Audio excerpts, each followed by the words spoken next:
السلام علیکم ورحمۃ اللہ وبرکاتہ۔ محترم ناظرین، آج کی ہماری گفتگو اولاد کے حوالے سے، اولاد کی تربیت کے حوالے سے بہت ہی خاص ہونے والی ہے۔ اولاد والدین کی تربیت کے لیے ایک انمول تحفہ قدرت ہے۔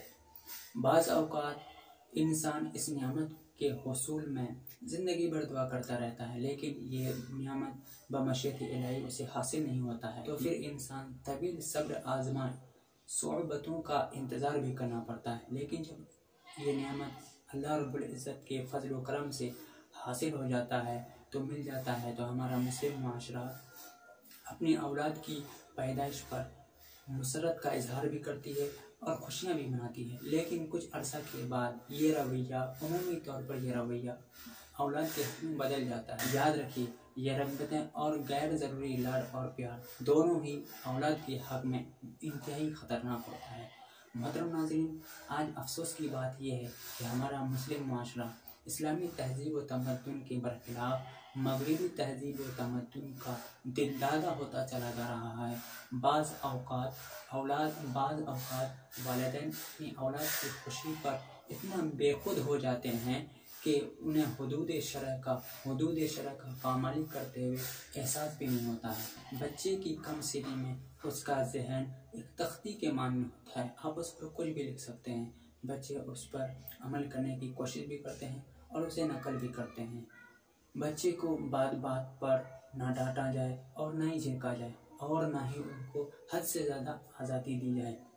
بچے کی غلطیوں کو اور ان کی کوتاہیوں کو نفرت کے بجائے مؤثر حکمت عملی کے ذریعے اس کے عمر کے لحاظ سے دوستانہ رویہ اختیار کیا جائے اور ان کے ساتھ نرمی، خوش اخلاقی، محبت، شفقت اور دوستانہ رویہ اختیار کرتے ہوئے اللہ اور اس کے رسول صلی اللہ علیہ وسلم کی اطاعت، محبت، شفقت اور وفا شعاری کے جذبات پر ابھارنا والدین کے لیے اولین ذمہ داری ہوتی ہے۔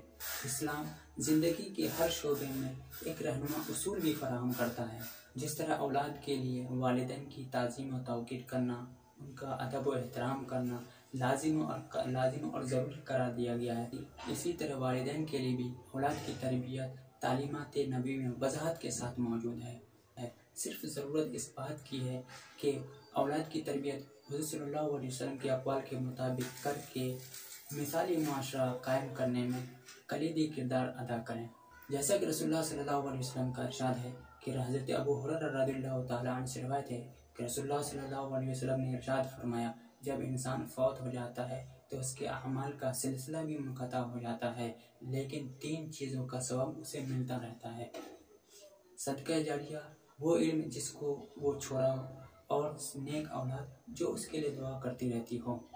محترم ناظرین، ہماری گفتگو کا خلاصہ یہ ہے کہ والدین یقیناً ادب و احترام، تعظیم و توقیر کے مستحق ہیں، لیکن اولاد کی تربیت کرنا، اسے اچھا مسلمان بنانا، تعلیم و تربیت کا بھرپور اہتمام کرنا والدین کے فرائض میں شامل ہے۔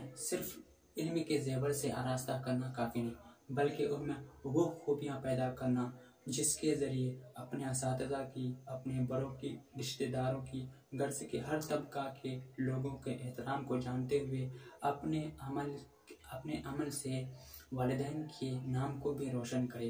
السلام علیکم ورحمۃ اللہ وبرکاتہ۔